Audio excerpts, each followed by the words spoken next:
죽는 날까지 팔팔하게 사는 7가지 수치.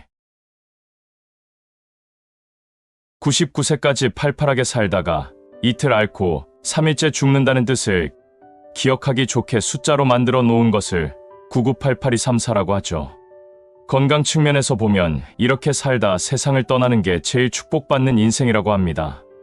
99살까지 살더라도 벽에 똥칠하고 사람도 못 알아보고 누워서 산다면 그건 산송장과 다름없기에 살아가는 그날까지 정신 맑고 제 몸 가눌 수 있는 게 무엇보다 중요합니다. 그래서 오늘은 죽기 직전까지 제대로 팔팔하게 사는 방법에 대해 나눠보고자 합니다. 아주대 의료원 예방의학팀이 과학적 근거를 기초로 해서 일상생활에서 누구나 실천할 수 있는 노쇠 예방 7대 수칙을 발표했습니다. 국내 9개 대학의 의료, 운동, 영양 분야의 전문가들이 참여해서 최종 생활 수칙 내용을 토대로 나온 것이라고 합니다. 당연히 알고 있는 내용이 많을 수 있지만 원래 모든 것의 원칙은 간단할 뿐만 아니라 누구나 다 알고 있는 것이죠. 그런데 우리가 몰라서 안 하는 것이 아니라 이런저런 이유를 토대로 못하기에 오늘 이 원칙을 한 번 더 되새기며 혹시라도 놓치고 있는 것은 없는지 한번 확인해보는 시간을 가져주셨으면 합니다. 우리의 몸이 노쇠해지면 낙상과 골절의 위험이 크고 식사하기, 옷 갈아입기, 장보기, 대중교통 이용하기와 같은 일상생활에 지장을 주는 신체장애가 발생할 확률이 같은 또래 사람보다 2배에서 4배까지 높아지고 치매 발생률은 2배, 요양시설에 입소할 위험은 6배, 위암이나 심장 수술을 받은 경험이 있는 경우라면 사망률이 3, 4배는 더 높아진다고 말합니다.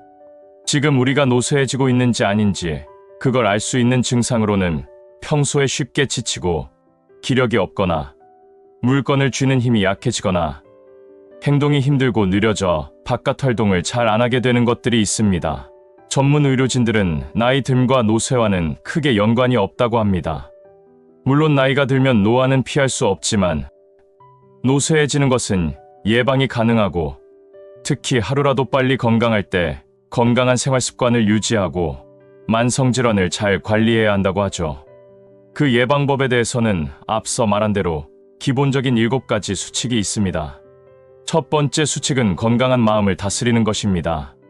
매사에 긍정적인 마음을 갖도록 노력하고 우울 증상이나 외로움 등 심리적 어려움이 있는 경우에는 전문가의 도움을 받아야 합니다. 긍정적인 정서는 노쇠 발생 위험률을 10% 줄여줍니다. 반면 우울 증상이 많아지면 노쇠 발생 위험이 높아지고 우울 증상이 심각하면 노쇠 발생 위험이 2배까지 증가한다고 하죠. 노년기의 심리적 어려움은 꼭 반드시 전문가를 통해 관리해야 합니다. 두 번째 수칙은 강한 치아를 만드는 것입니다. 노년기에 보존된 치아 하나가 늘어날 때마다 노쇠 발생 위험이 2%씩 감소한다고 합니다. 하루 3번 칫솔질을 해서 구강 위생을 철저히 해야 하고 틀니를 착용한 경우에는 매일 세척 관리하는 건 필수입니다. 그리고 6개월마다 구강검진과 치석 제거를 받아 구강 건강을 유지하는 것이 바람직합니다. 치주염 박테리아가 치매 발생에 중요한 역할을 한다는 발표가 있었습니다. 즉, 잇몸 관리와 정신 건강이 직접적으로 연관되어 있다는 것입니다. 잇몸 관리는 단순히 입에만 국한된 것이 아니라는 것을 명심해야겠습니다. 세 번째 수칙은 편식하지 않고 음식을 충분히 섭취하는 것입니다. 평소 생선, 과일, 채소, 유제품 등을 포함한 다양한 음식을 골고루 충분히 섭취해야 합니다. 생선류, 과일류, 채소류, 저지방 우유와 저지방 요구르트를 섭취하는 것은 노쇠 발생 위험을 감소시킵니다. 노년기에는 식습관이 고정되어 버립니다. 그리고 식사 준비가 어려워 밥과 김치 또는 인스턴트 식품으로 간단하게 식사를 하는 경우가 많아집니다. 이런 편식은 노쇠 발생 위험을 높입니다. 의식적으로 다양한 음식을 먹으려고 노력을 해야 하죠. 단백질과 다양한 비타민의 그 권장량 이상의 섭취는 노쇠 발생 위험을 오히려 감소시킨다고 합니다. 반면 비타민을 권장량보다 부족하게 섭취하면 노쇠 발생 위험이 8배나 증가하죠. 그리고 저체중인 경우에는 노쇠 발생 위험이 17배 증가하기 때문에 충분한 양의 음식을 섭취하는 것을 의사들은 권합니다. 즉, 몸이 깡말라서는 절대 안 됩니다. 오히려 고도비만은 아니더라도 건강한 음식의 섭취를 통한 통통함이 건강에 좋다는 거죠. 네 번째 수칙은 담배를 멀리하는 것입니다. 평생 담배를 피웠더라도 지금 금연을 시작하셔도 효과를 볼 수 있다고 합니다. 노년기의 흡연이 젊었을 때보다 몸에 더 좋지 않은 만큼 노년기의 금연도 굉장히 큰 이익을 가져다 줍니다. 흡연은 사실 노쇠뿐 아니라 치명적인 질환들을 유발하는 제1의 원인이기 때문에 건강한 인생 후반전을 위해서라면 반드시 멀리해야 합니다. 다섯 번째 수칙은 만성질환을 관리하는 것입니다. 의사에게 정기적으로 만성질환을 관리받고 복용하는 약물 중 중복되거나 불편한 것은 없는지 지속적으로 확인받아야 합니다. 고혈압, 당뇨병, 뇌졸중, 만성 폐쇄성 폐질환, 골다공증, 대사증후군, 관절염 등은 노쇠 발생 위험을 증가시킵니다. 정기적으로 만성질환을 진단받고 전문가의 관리를 받아야 합니다. 그리고 간과하기 쉬운 건강 문제로 시력과 청력 저하가 있습니다. 시청각에 이상이 있는 경우에는 꼭 전문가에게 가서 시력 교정을 하고 보청기가 필요하면 보청기도 끼셔야 합니다. 여섯 번째 수칙은 사람들과 자주 어울리는 것입니다. 이웃 사람들과 자주 만나고 부부가 서로의 건강을 챙기고 관리해야 하죠. 사회 활동이 줄어들고 사회적 역할이나 관계가 약해지는 경우에 노쇠 발생 위험이 39배 증가한다고 합니다. 아마 지금까지의 노쇠 원인 중에서 제일 높을 겁니다. 가능한 자주 외출하고 친구와 자주 왕래하도록 해야 합니다. 매일 주변 사람들과 만나 이야기를 나누고 이것이 어렵다면 전화를 통해서라도 대화하는 것이 좋다고 합니다. 그리고 배우자와 함께 계시다면 건강관리를 배우자랑 함께 하셔야 됩니다. 배우자가 만약에 우울 증상이 있다면 그 우울 증상이 본인의 우울 증상을 높인다고 하죠. 배우자의 노쇠는 본인의 노쇠 발생 위험을 높입니다. 노년기의 노쇠 예방은 자신만 노력하는 것보다는 배우자와 함께 노력하는 것이 더욱 효과적일 수 있습니다. 마지막 수칙은 성실하게 운동하는 것입니다. 근력, 유산소, 유연성, 균형 운동을 포함한 다양한 운동을 규칙적으로 실천해야 합니다. 근력 운동을 꾸준히 한다면 나이가 들었더라도 시간이 좀 더 많이 걸릴 뿐 젊은 사람과 비슷한 수준까지 근력을 향상시킬 수 있다고 합니다. 일상 동작과 유사한 근력 운동을 하는 것이 더욱 좋다고 하죠. 유산소 운동을 지속적으로 하고 앉아있는 시간을 줄이면 기능 저하를 줄이고 평균 수명을 증가시킬 수 있다고 합니다. 균형 운동을 꾸준히 하면 낙상에 대한 두려움을 줄이고 보행 능력을 향상시킬 수 있습니다. 이렇게 다양한 영역의 운동을 함께하면 노쇠 발생 위험을 줄일 수 있습니다. 가장 중요한 것은 역시 규칙적으로 성실하게 하는 게 중요합니다. 운동이 중요하다는 것은 누구나 다 알고 있지만 운동을 통한 건강으로의 갈림길은 누가 더 지속적이고 규칙적으로 실천하느냐에 따라 나뉘게 되죠. 이 7가지 수칙을 눈에 자주 띄는 곳에 붙여놓고 스케줄도 한번 짜보면 좋습니다. 구슬이 서말이라도 꿰어야 보배라는 말이 있습니다. 세상에 아무리 좋은 말이 많아도 우리가 행동을 옮기는 것이 가장 중요합니다. 영상 보신 모든 분들이 오늘부터 인생이 다시 새롭게 시작하는 하루가 되길 바라겠습니다. 65세 이상의 99%는 무조건 이것을 후회합니다. 우리들보다 세상에서 먼저 태어나 앞선 경험들을 한 인생 선배들은 나이 들어 은퇴 생활을 하면서 인생에서 가장 많이 후회스러운 것을 마음에 담고 있는 것이 대부분 비슷하다고 합니다. 우리가 이걸 알아내서 가장 크게 후회할 수도 있는 일을 미리미리 해치울 수만 있다면 인생 선배들의 나이에 이르렀을 때는 최소한 후회로 가슴 치는 일은 없을 것입니다. 10대, 20대, 30대를 거쳐오면서 그렇게 갖게 된 후회들도 이미 넘쳐나도록 많듯이 여기에 더해서 인생 후반전마저 똑같은 실수를 반복하고 후회하고 산다면 이건 절대 안 되겠죠. 나중에 세월 지나 땅 치고 후회한들 소용없습니다. 심리학에서 쓰이는 기초 용어로 통정이라는 말이 있습니다. 남녀가 정을 통한다는 뜻을 지닌 통정과 같은 한문으로 쓰지만 심리학에서는 인생 황혼기에 접어들어 지나간 생을 재음미하는 것을 말합니다. 특히 이런 것을 자아통정이라고 부릅니다. 나이 들면 이런 자아통정을 자주 하면서 시간을 보내게 된다고 합니다. 눈앞에 살아온 세월이 주마등처럼 스치듯 선명하고 생생하게 영화처럼 쫙 스쳐간다고 하죠. 지난 일들이 그렇게 자기의 생애를 돌아보면서 과연 가치 있게 살았는지 반추하고 자신에게 질문도 던지죠. 어려움도 많고 힘들었지만 그래도 잘 살아왔다는 생각이 들게 되면 마음 뿌듯해지고 인생에 대해 긍정적인 생각을 갖게 돼서 남은 인생을 더 잘 마무리하겠다는 의욕을 갖고 살게 됩니다. 하지만 반대로 온갖 후회만 떠오르고 가치 없는 인생으로 살아왔다고 생각되면 절망감에 빠져 남은 인생마저도 이래도 그만, 저래도 그만, 어차피 내 인생은 쓰레기라고 하면서 가치 없게 또 흘려보내게 된다는 겁니다.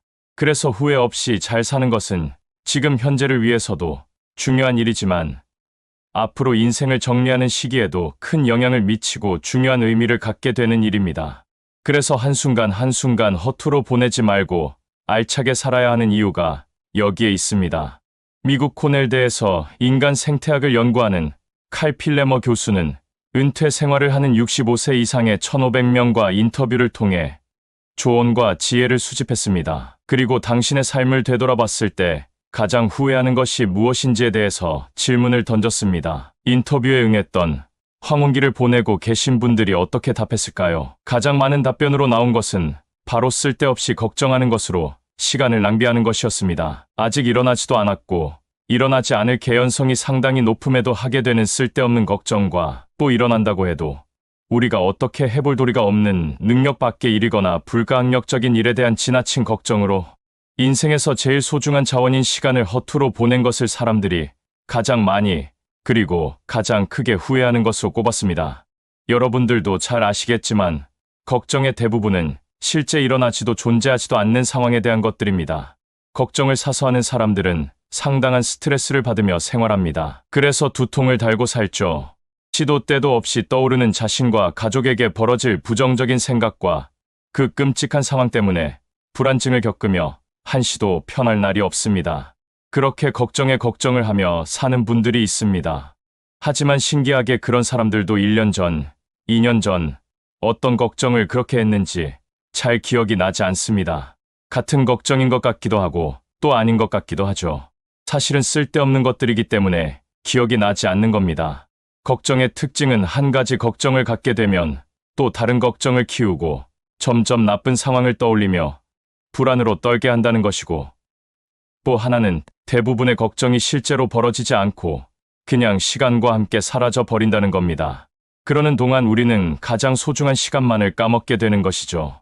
이래도 걱정이 멈추지 않는다면 심리 전문가가 추천하는 방법을 해보면 좋습니다. 인생 살면서 장기적인 목표를 갖는 것이 중요하지만 우선 걱정이 앞을 가려 스트레스를 너무 받으면서 살고 계시다면 오늘 하루만 생각하고 집중하고 사는 습관을 가져보는 것입니다.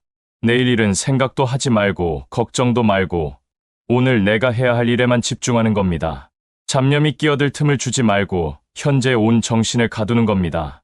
또 다른 방법 하나는 걱정이 괜한 걱정이 아닌 근거 있는 걱정들도 있을 수 있습니다. 이런 걱정을 하는 것은 그나마 좀 다행인 경우이지만 이럴 때는 자신이 무엇 때문에 그렇게 두려워하는지 그 실체를 분명하게 찾아내라고 전문가들은 권합니다. 병의 원인을 찾아 치료하는 것과 같은 이치죠.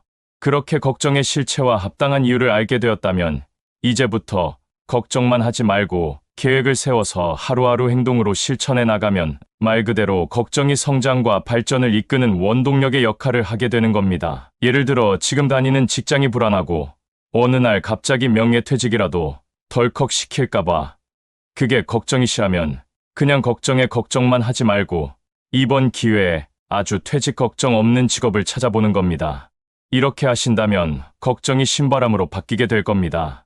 쓸데없는 걱정과 염려 그리고 불안으로 제일 소중한 시간을 낭비하는 것만큼 나중에 땅을 치고 후회할 일은 없다고 인생 선배들이 말씀하십니다.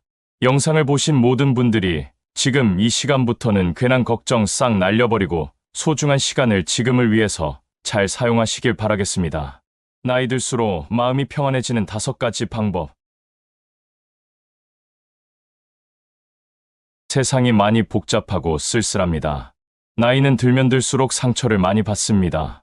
노동자들은 고객으로부터 상처를 받아왔을 것이고 직장에서는 상사의 갑질로 상처를 받아왔을 것이며, 때로는 친구나 배우자, 자식들이 나에게 대해서 하는 것에 대한 섭섭함과 같은 기억들로 아직도 상처를 잊지 못하고 생각만 해도 우울해질 때가 많습니다. 때로는 모든 일이 잘 풀리지 않아서 자기 자신에 대한 실망감 때문에 또 공허해지고 우울에 빠지는 경우가 많습니다.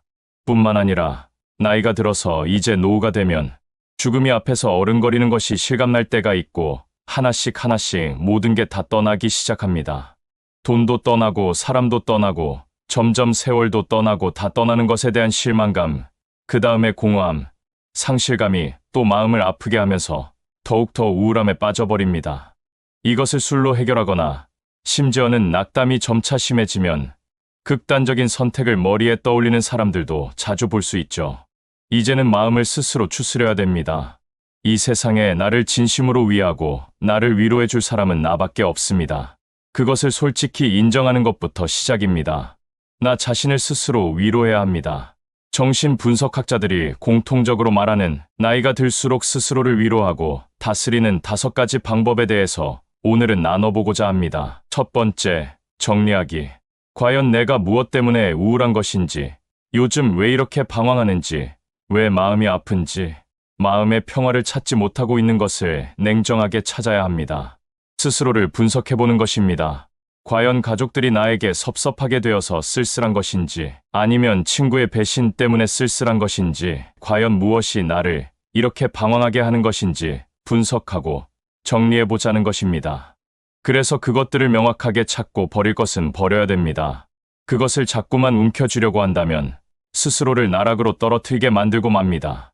그래서 정리한다는 것은 버릴 것은 버리고 챙길 것만 딱 챙기는 것을 말합니다. 이것이 마음을 다스리는 1단계입니다. 두 번째, 긍정성에 몰입하기. 부정적인 것을 자주 생각하면 그것이 쳇바퀴 돌듯이 하면서 눈덩이처럼 커지고 이 세상이 온통 슬프게만 느껴지고 쓸쓸하게만 느껴집니다. 그래서 긍정에 집중하는 것입니다. 즉, 가지고 있는 것에 감사하는 것이죠. 남과 비교하면서 우울해할 필요가 없습니다. 우리가 가지고 있는 것에 감사하면서 가지고 있는 장점에 집중하다 보면 스스로가 정말 행복한 삶을 살고 있다는 사실을 깨닫게 되기 때문입니다. 모든 사람은 늙으면 상실됩니다. 자꾸만 옛날에 잘 나가던 때하고 비교하실 필요가 없습니다. 세월은 흐르기 마련이고 친구도 때가 되면 떠나기 마련이고 가족도 자식들도 크면 장성하면 떠나기 마련입니다. 이런 긍정적인 생각으로의 몰입이 필요합니다. 세 번째, 스스로를 사랑하기. 남을 사랑하는 것도 중요하지만 자기를 사랑해야 합니다. 이 세상에 나를 위로하려면 나를 사랑할 수밖에 없습니다. 가족을 위해서 돈을 쓰고 친구를 위해서 돈을 썼을 수는 있는데 나 자신을 위해서 무엇을 투자했는가를 한번 돌이켜봐야 합니다.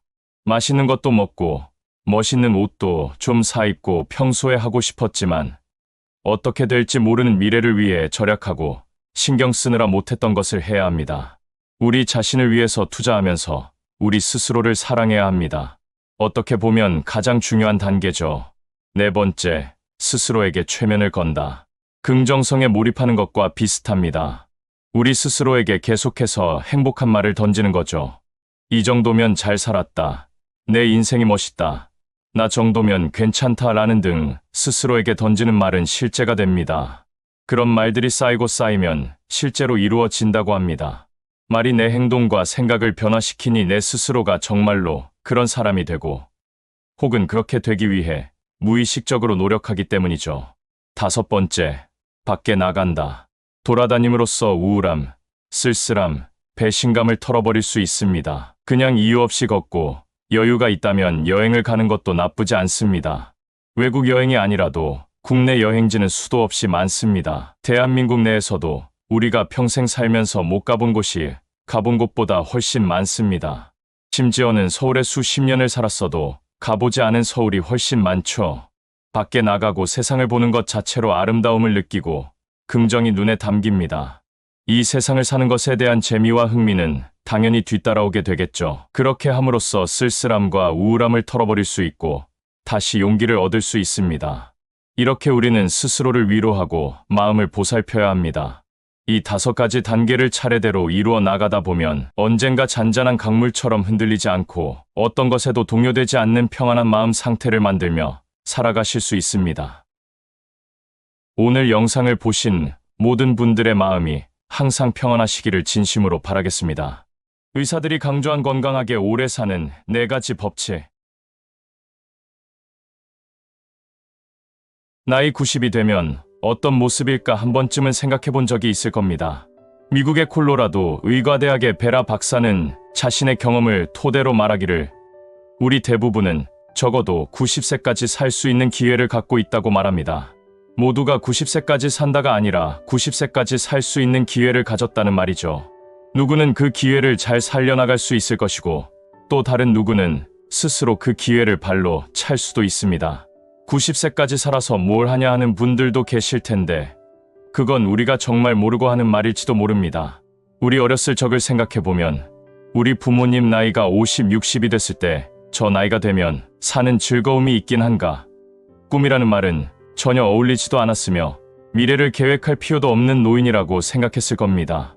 그런데 그 나이가 되고 나니 그때 우리들 부모님이 엄청 젊었다는 생각이 듭니다. 지금 우리가 90세 노인을 바라보는 것도 똑같지 않을까 싶습니다.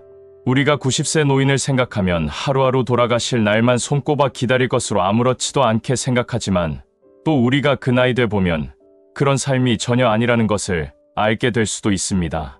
그때도 꿈이 있고 미래가 있을 수 있습니다. 90세는 허약하고 외로운 나이일 수도 있지만 활동적이고 만족스럽고 여전히 일을 하는 나이입니다. 그러면서 건강하게 오래 사는 것은 부담이 아니라 기쁨이라는 사실을 알아야 합니다. 나이 90이 되어도 스스로를 자극하고 자신의 성공을 만끽하며 충만한 인생을 살 수 있으니까 중장년기 때부터 성공적으로 나이 들기 위해서는 스스로를 돌보는 동기부여를 가지는 것이 좋습니다. 그래서 오늘은 의학 박사 베라가 알려주는 90세까지 건강하게 살 수 있는 아주 지극히 현실적인 그 4가지 기본 법칙에 대해서 이야기를 나눠보고자 합니다. 첫 번째, 수치를 아는 것. 일찍이 테스 형님께서 너 자신을 알라고 했듯이 중장년기에 들어서면 내 자신을 알아야 하는 것에 수치를 포함시켜야 합니다. 우리가 알아야 하는 기본 수치는 몸무게, 허리둘레, 혈당, 콜레스테롤 수치, 그리고 혈압에 대한 것입니다. 과다 체중이라면 줄자, 체중계 그리고 혈압계를 구입해서 단계별 목표를 정한 다음 아침마다 식전에 몸무게를 재어보고 일주일에 한 번씩 그렇게 정기적으로 허리둘레와 혈압 재어보면서 약에 의존하지 않고 자신의 노력만으로 일어나는 변화를 체감하는 일이 아주 중요합니다. 이것이 제대로만 된다면 굉장히 즐거운 일이 됩니다. 수치가 점점 낮아지는 것을, 그리고 허리둘레가 점점 가늘어지는 것을, 그것을 보는 기쁨이 크죠. 정부에서 시행하는 일반 건강검진만 잘 받아도 사망 위험을 최대 35%까지 줄일 수 있다고 하는데 건강검진할 때 빠지지 않는 혈액검사와 소변검사는 건강 상태를 확인할 수 있는 중요한 바로미터입니다. 혈액검사를 통해 지방성간 질환, 간경화, 간암, 심근경색증, 각종 대사질환을 알 수 있고 소변검사로 방광염, 신장염, 신장결석 등을 알 수 있습니다. 검사 결과서를 받아보고 정상이라는 이런 말만 듣는 것으로 끝내지 마시고 각 항목마다 뜻하는 의미와 수치 등을 파악해보고 전에 받았던 결과와 이번에는 어떤 변화가 일어났는지 관찰하는 재미를 즐겨야 합니다. 두 번째, 계획 세우기, 몸 관리, 건강 관리하는 것이 단거리 경주가 아니라 마라톤 같은 것이지만 그냥 하는 것보다 단계별 목표를 세우고 구체적인 노력을 기울이는 것이 필요합니다. 마라톤 선수들도 그냥 뛰는 것이 아니라 구간별로 자신이 주파하는 시간을 보면서 계속 뛰죠. 이와 비슷한 맥락입니다. 몸무게를 줄이고 싶다고 해서 단번에 5kg, 10kg을 뺄 수 없습니다. 주 단위, 월 단위로 잘게 쪼개진 목표를 세워 나가는 겁니다. 걷기 운동을 즐긴다면 만보기를 이용해서 걸음수, 거리, 속도, 소요 시간, 그리고 소비한 칼로리를 수치로 확인하고 다음번에는 조금 더 멀리, 조금 더 짧은 시간에 많은 칼로리를 사용할 수 있도록 목표를 세워봐야 합니다. 집에서 팔굽혀펴기나 스쿼트를 해도 마찬가지입니다. 어제 10개 했으면 오늘은 11개에 도전하고 또 그렇게 내일은 12개에 도전하고 말이죠. 세 번째, 현실 직시하기, 몸이 아픈 곳이 있는데도 무시무시한 병명을 진단받을까봐 그게 겁이 나서 병원 가기를 피하는 분들이 계십니다. 의사를 찾아 검사를 받고 비록 실망스럽고 겁이 나는 결과라 할지라도 끝까지 듣는 용기와 함께 의사를 믿고 의사가 권하는 치료 방법과 지켜야 할 생활 수칙을 철저하게 따르는 의지가 필요합니다. 예를 들어 비만으로 인해서 고혈압, 당뇨가 있다면 비록 약을 먹어 수치 관리를 잘하고 있더라도 자신이 고혈압과 당뇨를 갖고 있는 환자임을 잊지 않고 하루빨리 약에 의존하지 않는 생활에서 벗어날 수 있도록 초심을 잃지 않고 좋은 습관으로 생활할 수 있도록 노력해야 합니다. 그런데 사람 마음이 쉽지 않습니다. 약에 의지해서 수치가 정상 범위에서 유지되면 초심은 어느덧 사라지고 조금씩 느슨해지는 마음이 일면서 하나하나 다시 예전의 습관으로 돌아가게 됩니다. 가장 큰 노력이 필요한 부분이라고 볼 수 있습니다. 네 번째, 인간관계를 맺기. 인간이라면 아주 그냥 치가 떨리고 이가 갈린다는 사람들이 많지만 그렇다고 인간관계가 필요 없다고 하면 안 됩니다. 그건 안타깝게도 잘못된 인간관계를 맺었기 때문이기도 하고 자신의 처신에도 문제가 있을 수 있었다는 것을 되돌아보셔야 합니다. 이제는 나쁜 사람과 어울리지 말고 좋은 사람들과 어울리면 되죠. 성공적으로 나이 든 사람들은 높은 수준의 인간관계와 삶에 대한 열정을 유지하고 있다고 전문가들은 말합니다. 성공적으로 나이 든 사람들은 TV 앞에 앉아 있는 대신 친구, 친척들과 교제하고 자원봉사를 하고 자신이 갖고 있는 재능이라면 무엇이든지 성장시키려고 노력한다고 합니다. 한마디로 열정적으로 사는 것이죠. 나이 드는 것은 유전자나 행운의 문제가 아니라 선택의 문제입니다. 나이 때문에 포기하는 것은 변명받게 되지 않는다며 지금부터라도 나이가 들수록 삶의 열정을 유지하고 살 수 있도록 해야 합니다. 가끔 유튜브를 보면 90대 할머니, 체조 선수나 70대 보디빌더를 보게 됩니다. 보는 걸로 그냥 끝내지 마시고 저 사람도 했으니 나도 할 수 있다는 자신감으로 여러분 안에 있는 재능에 몰입해 끊임없이 성장하는 충만한 하루하루를 살아가시길 바라겠습니다. 반드시 알아야 하는 노년의 4가지 유형. 나이가 들면 들수록 어떤 모습으로 살아갈지 각자의 꿈이 다 다른 것처럼 살고 싶은 인생 말년의 모습도 많이 다를 수 있을 것입니다. 최근 한 사회복지과 교수는 노인의 유형을 우리 사회의 현실에 따라 4가지로 구분했습니다. 첫 번째 유형, 늙은이. 어린이의 반대말이죠. 나이가 많이 든 사람을 늙은이라고 하지만 그건 단순히 사전적 의미일 뿐 우리가 일반적으로 늙은이라고 부를 땐 하찮게 생각하는 마음이 담겨 있습니다. 존중하는 마음이 들어있지 않은 지칭입니다. 이른바 선진국이라 불리는 OECD 38개 회원국 중 한국은 노인 빈곤율이 43.4%로 단연 1위를 차지하고 있습니다. 이것은 조사 대상인 65세 이상 성인의 43.4%가 평균 소득의 반도 안 되는 돈으로 생활을 이어가고 있다는 것이죠. 평균 소득도 그리 많지 않을 텐데 거기에 또 50%에도 못 미치는 소득으로 살아가고 있으니 사는 게 굉장히 팍팍할 게 분명합니다. 이런 생활의 고단함을 반영하듯이 우리나라의 노인 자살률 역시 3배가량 차이를 보이며 단연 1위를 기록하고 있습니다. 한국제지연합회에 따르면 폐지를 줍는 노인은 25만 명가량으로 추산된다고 합니다. 생존을 위해서 하루 10시간 이상 폐지를 모으고 옮겨서 1만 5천 원가량 손에 쥔다고 하니까 시간당 1,500원을 버는 셈인데 이는 최저임금의 20%에도 미치지 못하는 수준입니다.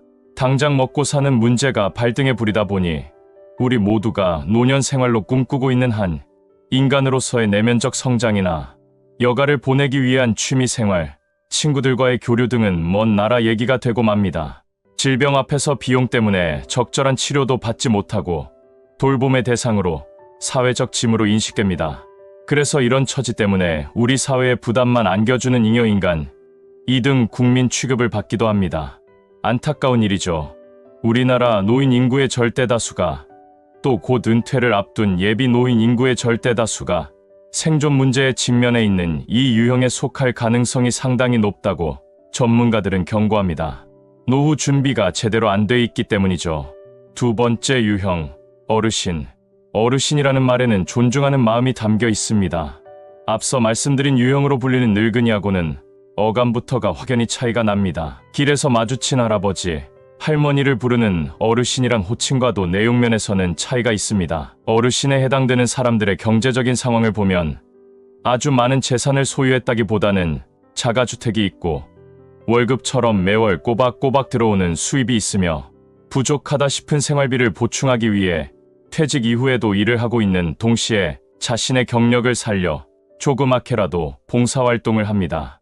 어르신이란 바로 온 마을 사람들이 존경하는 지혜롭고 현명한 할아버지와도 같은 존재라고 전문가들은 이 단어의 정의를 내립니다. 나이를 먹는다고 나의 숫자에 맞게 자동적으로 현명하고 지혜로운 사람이 되어 어르신으로 인정받는 것은 아니라는 점을 잊지 않을 필요가 있습니다. 세 번째 유형, 액티브 시니어. 취미와 여가 활동이 활발하고 배움에도 부지런할 뿐만 아니라 경제적으로 꼭 필요하진 않더라도 자신의 소질을 살려 소득을 창출하는 데도 적극적인 이른바 성공한 노인의 상징이 액티브 시니어라 할 수 있겠습니다. 액티브 시니어는 청바지를 입은 나이 든 보통 사람이라는 이미지를 가지고 가족이나 사회에 의존하지 않고 살면서 옷도 젊게 입고 자기 개발에도 힘쓰면서 인생 이모작에 매진하는 사람들입니다. 액티브 시니어는 지금껏 바쁘게 살아왔으니 지친 영혼을 위해 이제 꿈으로만 가지고 있던 것들을 마음껏 펼치며 살자는 생각을 갖고 있고 적극적으로 이를 행동으로 실천하며 삽니다. 아마도 우리 대부분이 바라는 노년의 모습이 아닐까 생각되지만 그렇다고 모두가 액티브 시니어로 살아갈 수 없는 게 현실입니다. 왜냐하면 최소한 먹고 사는 문제에 대한 불안감에 벗어날 수 있는 경제력이 받쳐져야 가능할 뿐만 아니라 실천력이 있어야 합니다. 사실 경제력을 갖추는 것보다 나이와 상관없는 강한 실천력을 갖추는 것이 더 어렵긴 합니다. 네 번째 유형, 선배 시민. 선배 시민이라는 노년의 유형은 최근 사회에 맞게 생긴 새로운 노년의 모습으로 시민의 한 사람으로서 공동체를 더 나은 곳으로 만들어가는데 실천적인 노인을 상징합니다. 사회복지과 교수가 새롭게 말을 만들고 정의를 내렸지만 실상은 우리 주변에서 이런 분들이 많이 있습니다. 이런 노년상이 생기는 이유는 노인을 대상으로 하는 여러 사회보장 제도가 퍼주기 비용이 아니라는 인식과 함께 시민으로서 공동체 발전을 위해 적극적으로 참여하고 기여하는 것이 필요하다는 생각에서입니다.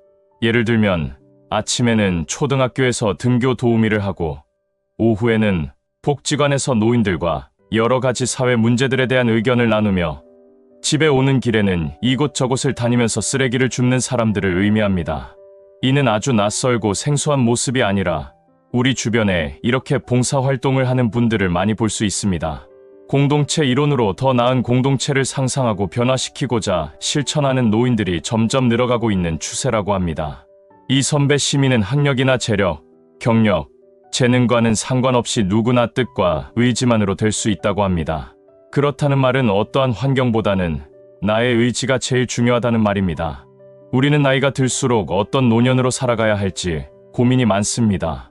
앞으로 기대 수명은 더 늘어날 것이고 노년으로 보내야 할 기간이 인생의 3분의 1이 넘는 사회로 발전함에 따라 지금이라도 미리 차근차근 잘 준비해서 늙은이만은 되지 않는 노년이 되어야 하겠습니다.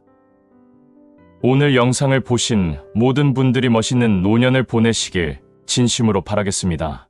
나이 들면 돈 앞에서 드러나는 인간의 세 가지 추악함. 요즘 세상 돈만큼 힘센 것이 없습니다.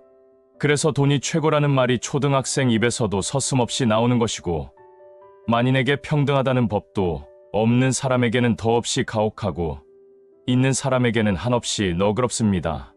그래서 무전유죄, 유전무죄라는 그 유명한 말이 생겨버렸죠. 세태가 이렇다 보니 돈이면 가족도 친구도 다 필요 없다 하는 사람이 생기고 돈이라면 눈이 멀어 앞뒤 가리지 않고 달려드는 사람들이 있습니다.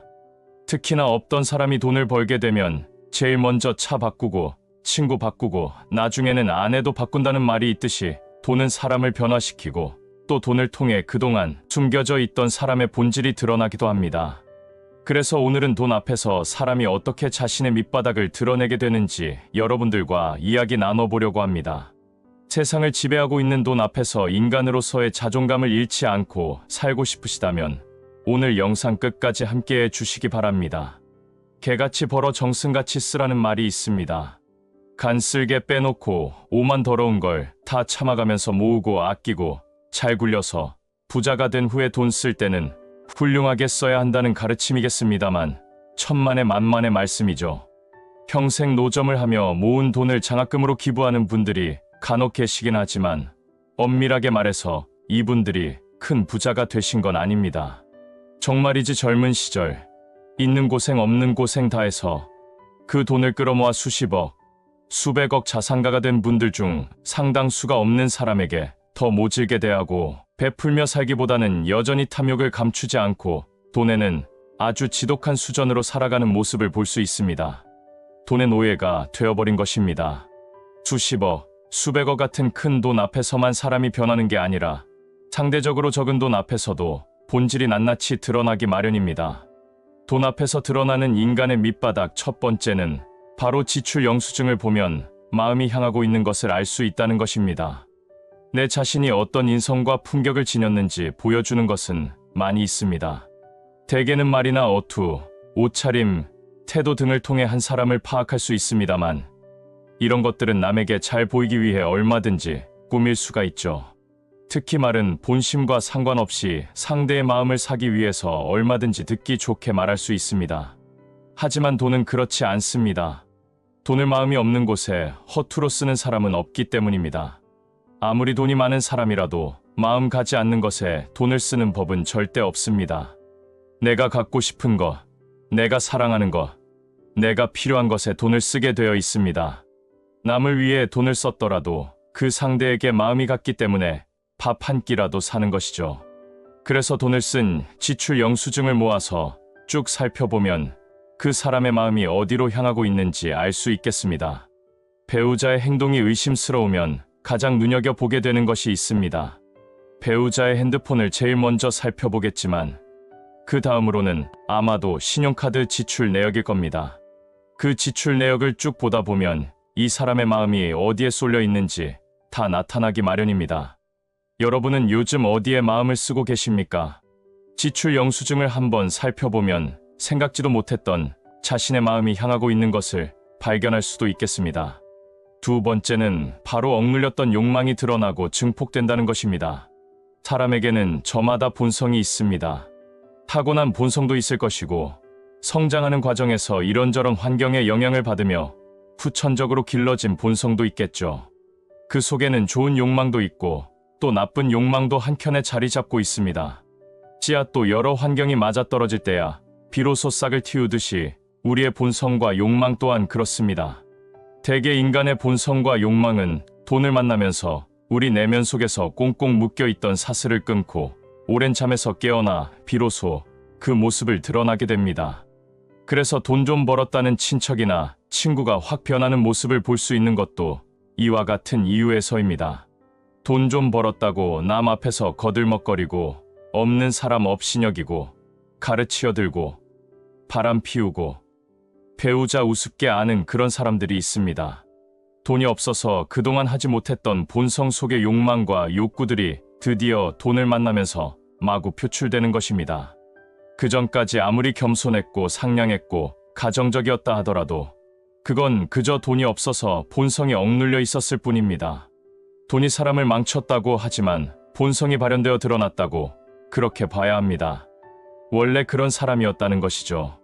바람기 있고 이런저런 중독에 취약한 사람인데 돈이 없다면 오히려 다행이라고 여기며 살아야 하겠습니다.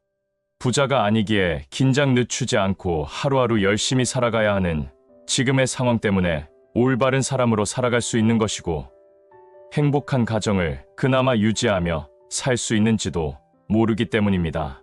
세 번째, 자존감이 낮으면 공짜를 바란다는 것입니다. 공짜라면 양잿물도 마신다는 속담이 있습니다. 힘 안 들이고 쉽게 얻고 노력한 것보다 더 크게 얻을 수 있기를 바라는 마음은 누구에게나 있죠. 더군다나 그것이 공짜라면 말할 나위도 없는 것이겠습니다.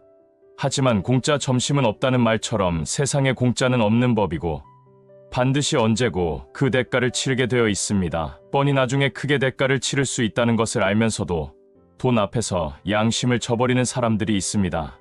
그 대표적인 인물들이 바로 자신의 사회적 지위를 이용해서 뇌물을 받았다가 결국 감옥에 가는 사람들일 겁니다. 우리가 착각하는 것이 뭐냐면 가방끈이 길고 사회적 지위가 높고 명예가 더 높으면 인격적으로도 일반인인 우리보다 그런 사람들이 더 훌륭할 것이라는 착각입니다. 많이 배우고 사회적 지위가 높은 것과 훌륭한 인격을 지닌 것과는 전혀 다른 차원입니다. 그런 게 아니라면 삼성 다니는 사람하고 중소기업 다니는 사람하고 인격의 차이가 있겠죠. 더 배운 놈들이 배운 지식을 좋은 데 쓰지 않고 서민 등 처먹는 데 이용하고 사회적 지위가 높은 사람들이 뇌물을 받거나 기꺼이 사기꾼들의 뒷배가 되어주다가 평생 쌓은 그 명예조차 한순간에 날려먹는 짓을 안타깝지만 우리는 자주 보게 됩니다. 심리학자에 의하면 많든 적든 뒷돈을 받거나 뇌물을 받는 사람들의 가장 큰 특징은 자존감이 낮다는 것입니다. 그리고 공짜를 원하는 사람도 마찬가지입니다. 자존감이 있는 사람이라면 돈 몇 푼에 자신의 양심을 팔지 않는다는 것이죠. 고수익의 원금까지 보장된다는 말을 믿고 미심쩍고 꺼림칙한 마음을 누르고 투자를 했다가 큰 돈을 날린 사람도 마찬가지입니다. 사기를 당한 피해자이긴 하지만 쉽게 돈을 벌 수 있다는 유혹의 욕망을 누르지 못하고 심정적으로 사기꾼들과 한패가 된 것이나 마찬가지니 저 밑에 깔린 심리는 같다고 볼 수 있죠. 친구 만나서 공짜 밥 얻어먹으려고 눈치 살피지 마시고 그냥 마음 편하게 밥 사주면서 친구들 만나시면 됩니다. 자기에게 이익이 되는 것이라면 또 자신의 이익이 조금이라도 손해를 보게 되는 상황에서 낯빛이 바뀌는 것은 물론 전혀 다른 사람처럼 탐욕스러워지는 사람들이 있습니다. 한 인간이 진짜 자신의 민낯을 드러내는 순간입니다. 우리가 알았던 사람하고 전혀 다른 모습을 말이죠. 돈이 인격이고 돈이 사람보다 위에 있는 세상이지만 그래도 돈의 주인이 아니라 노예로 살아가는 일이 없도록 늘 살피면서 살아야 할 일입니다. 그렇지 않으면 모든 일에 돈을 앞세우게 되니 인생에서 진짜로 중요한 것들을 잃을 수도 있습니다. 오늘 영상을 보신 모든 분들이 눈앞에 놓인 돈 몇 푼의 욕망을 드러내지 말고 돈의 주인으로 살아가시길 진심으로 바라겠습니다.